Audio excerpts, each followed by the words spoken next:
My name is Mark Miner. I am an investigative writer and author. In my travels, I've investigated many people and places. Watch as I seek out stories that are typically outside of the box of normal. I am the Seeker.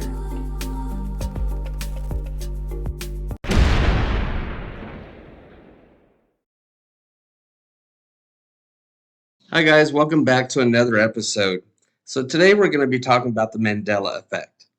So, the Mandela Effect refers to a situation in which a large mass of people believe that an event occurred when it didn't. Look at the origin of the Mandela Effect, some famous examples, as well as some potential explanations for this strange influence of perceptions will help us all to shed some light on this unique phenomenon.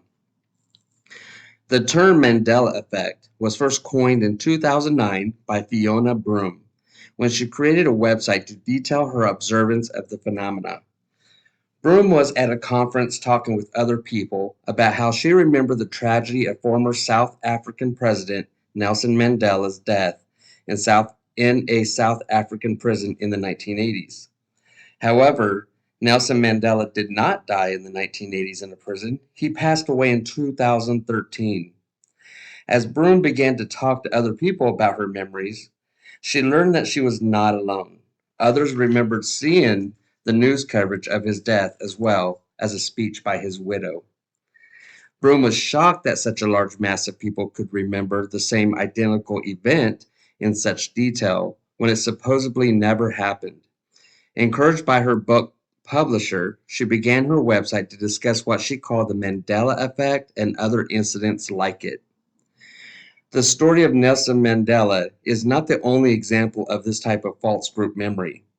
As the concept of the Mandela Effect grew along with Broome's website, other group false memories began to emerge, such as people had a memory of a painting of Henry VIII eating a turkey leg, though no such painting has ever existed. There have, however, been similar cartoons created. Also, if you show Star Wars Episode 5, The Empire Strikes Back, you probably remember Darth Vader uttering the famous line, "Luke, I am your father." You might be surprised to learn then that the line was actually, "No, I am your father." Most people have memories of the line being the former rather than the latter. Also, if you watch Snow White and the Seven Dwarfs, you probably remember the line, "Mirror, mirror on the wall, who's the fairest of them all?" You may be shocked to learn then that the line actually began with the phrase, "magic mirror on the wall" instead. There is some controversy also over the spelling of the famous brand of hot dogs, Oscar Mayer Wieners. Some people claim to remember the brand being spelled Meyer, M-E-Y-E-R, instead of Meyer, M-A-Y-E-R, the correct spelling. I remember this as a kid. It was always M-A-Y-E-R. I remember singing the song. So also, where is New Zealand in relation to Australia? If you look at a map, you will see that it is southeast of the country. However, there is a community of people who claim to remember New Zealand, being northeast instead of southeast. Also, the famous children's book series, the Berenstain Bears, is not immune to the Mandela Effect. This is one of the most famous ones. Many people report remembering the name being the Berenstain Bears, Berenstein Bears, spelled with an E instead of an A. This is similar to the Oscar Mayer issue, and hints at perhaps an underlying cognitive reason for the Mandela Effect instead of parallel realities, as some people believe. So why would this effect even happen? Well, let's explore some ideas, okay? One theory about the basis for the Mandela Effect originates from quantum physics and relates to the idea that rather than one timeline of events, it is possible that alternative realities or universes are taking place and mixing with our timeline. In theory, this would result in groups of people having the same memories because the timeline has been altered as we shift between these different realities. You aren't alone if you think this sounds a little unrealistic. Unfortunately, the idea of alternate realities is unfalsifiable, meaning that there is no way to truly disprove that these other universes don't exist. Also, there's no way to prove that they do. This is why such a far-fetched theory continues to gain traction among the Mandela Effect communities. You can't prove it's not real, so you can't totally discount the possibility of it. For many people, the excitement of a bit of mystery to everyday life also likely comes into play. We all have that, right? That's why we're doing these videos and watching them. A more likely explanation for the Mandela effect involves false memories. I'm doing a video for later on in the season about false memories. Before we consider what is meant by false memories, let's look at an example of the Mandela effect, as it will help us to understand how our memories can be faulty and may lead to the phenomena that we're discussing here today. So, who was Alexander Hamilton? Do you remember? Most Americans learned in school that he was a founding father of the United States of America, but that he was not a president. However, when asked about the presence of the United States, many people mistakenly believe that Hamilton was a president. Why? Well, if we consider a simple neuroscience explanation, the memory for Alexander Hamilton is encoded in an area of the brain where the memories for the presidents of the United States is stored.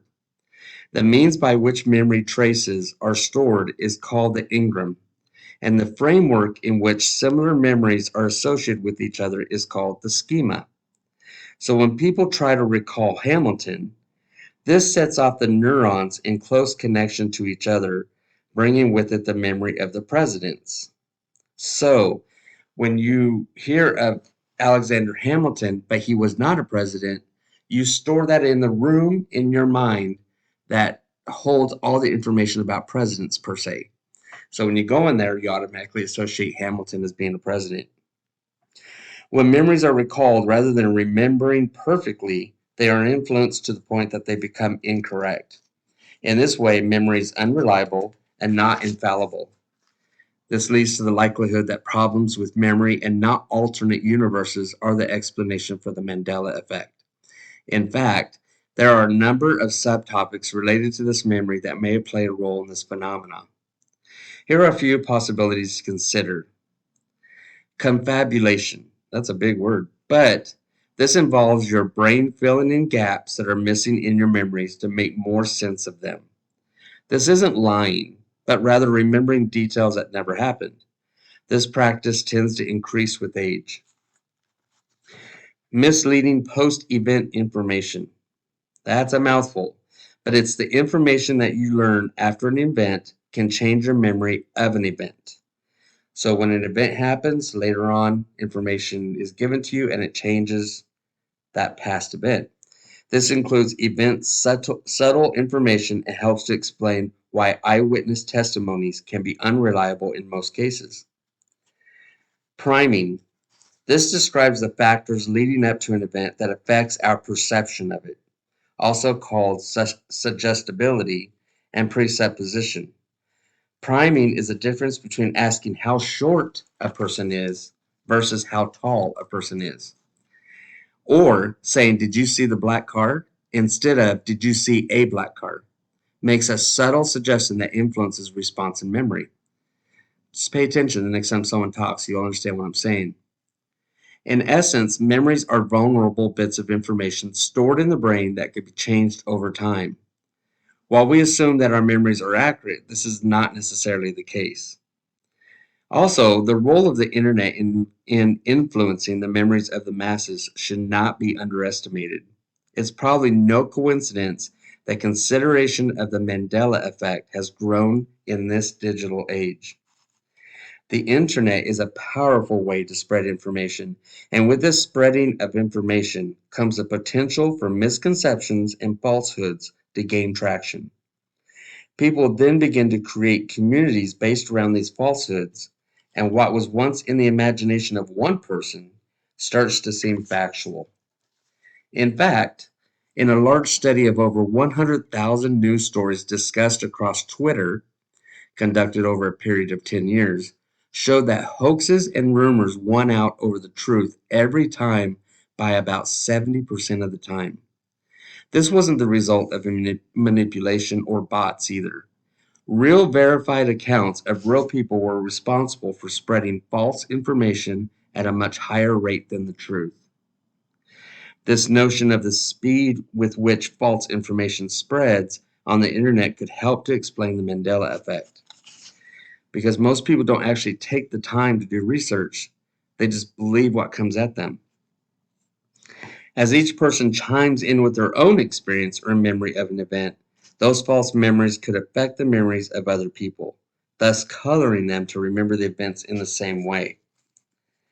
This is where us stubborn people come in handy because, as I said earlier, Oscar Mayer, we all know the song, and if you don't, there's your problem.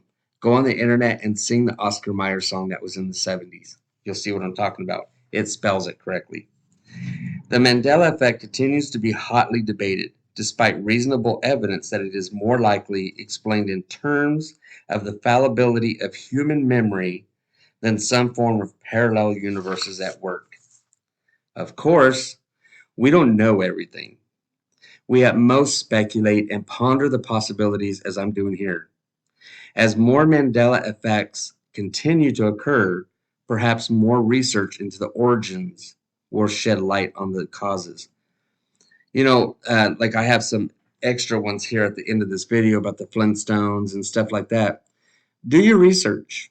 Don't just believe what you see in a TikTok video or a YouTube, by all means. Like when I make these YouTube videos, I encourage you to do research. Call me out if I'm wrong, which a few you have, and I do appreciate that because it helps me learn.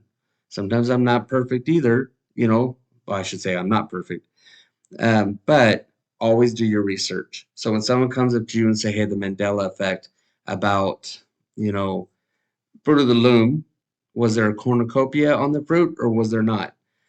It muddles the brain because you're trying to remember. But the fact that someone said that and showed you pictures muddles your memory.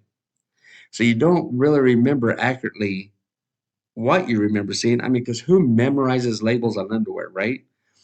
I never did as a kid. So I had to do research. And a lot of the times it's because these companies changed their logo, not because we're in alternate universes. You have to, when you come across anything that is, how do I say, paranormal or questionable, let's just say, that's odd. I want you to stop, gather your senses, and try to find a reasonable explanation before you gasp and gaw and say it's a ghost. So I say in my world, don't ever Scooby Doo it. That's what I always say. Don't go out in the dark and try to get scared on purpose, because you're gonna wind up in a bad situation. Always go about it in a reasonable way. Now you can have fun with it once in a while, but don't do it to such an extent that it actually brings bad light on the scientific field of parapsychology or cryptozoology or whatever science in itself. So when you talk about the Mandela effect being alternate universes, I think it's a far stretch. I think people are just trying to create business for themselves on these videos, and I think that's a wrong way of going about it. Because if you tell the truth, you do the research, and you put out the facts, often more times you'll have a more interesting story. So, anyways, so what do you guys think? I know you've all heard about the Mandela effect. So, what do you think? What's your comments? What's your opinions? Do you believe in it? Do you not? I would love to hear, your opinions or your ideas. Also, I would love to have a discussion on this if you've noticed anything else that you feel is a Mandela effect. So I'm going to let you guys go. And I'm so happy that you guys came and spent some time with me so we can talk about this. It's a really interesting subject because it really gets into how the mind works and how your memories work. And then again, I will also be doing later episodes on false memories. and on alternative universes. So just kind of this is kind of like an opening for those two topics. So, anyways, remember, guys, stay weird and don't forget to hit that like button and don't forget to subscribe. And I will talk with you guys on the next adventure.